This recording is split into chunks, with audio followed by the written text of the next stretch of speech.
Sebenarnya kisah Doraemon dan Nobita itu harusnya sudah tamat dan titik akhirnya jelas. Bukan teori aneh-aneh, bukan konspirasi berlebihan. Jawabannya ada di satu film, Stand By Me, Doraemon.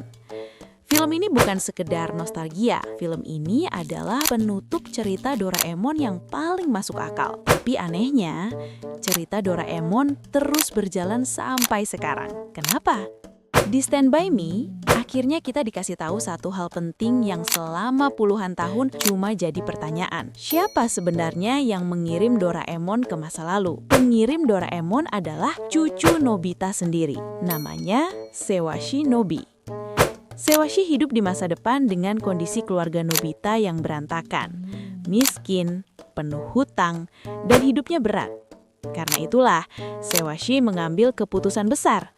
Dia mengirim Doraemon ke masa lalu, tujuannya cuma satu, memastikan Nobita bahagia.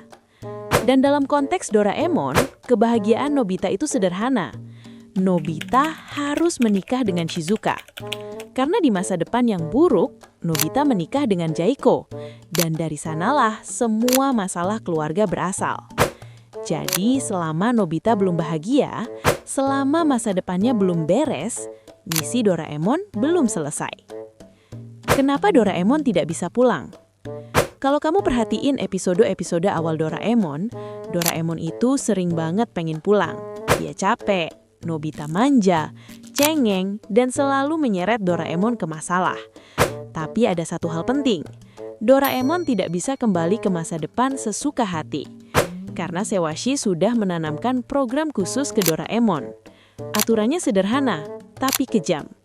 Selama Nobita belum bahagia, Doraemon tidak akan pernah bisa pulang. Dan ini yang bikin Stand By Me terasa berat.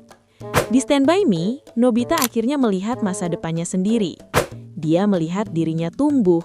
Dia melihat dirinya menikah dengan Shizuka. Di titik itu, secara logika, misi Doraemon selesai. Dunia sudah aman. Cerita harusnya tamat. Dan Doraemon harus kembali ke masa depan. Masalahnya justru muncul di sini. Saat waktunya tiba, Doraemon tidak ingin pulang. Dia sudah terlalu lama hidup bersama Nobita, bukan lagi sebagai mesin, tapi sebagai sahabat. Dan di saat terakhir itu, Doraemon memberikan Nobita satu alat. Alat ini terlihat sepele, tapi justru menyelamatkan dunia Doraemon. Alat ini yang mengubah segalanya. Alat ini punya fungsi aneh. Apapun yang diucapkan pengguna akan terjadi kebalikannya. Dan tanpa sadar, dalam kondisi emosional, Nobita berkata, "Doraemon gak usah balik lagi. Aku bisa mengatasinya sendiri." Kalimat itu terdengar seperti perpisahan. Tapi karena efek alat tersebut, yang terjadi justru kebalikannya. Doraemon tidak pernah pergi. Dan sejak saat itu, dunia Doraemon tidak jadi tamat. Bukan karena misi belum selesai, tapi karena satu kalimat polos yang mengubah segalanya. Mungkin itulah kenapa meski ceritanya sudah seharusnya berakhir, kita masih melihat Doraemon dan Nobita sampai hari ini.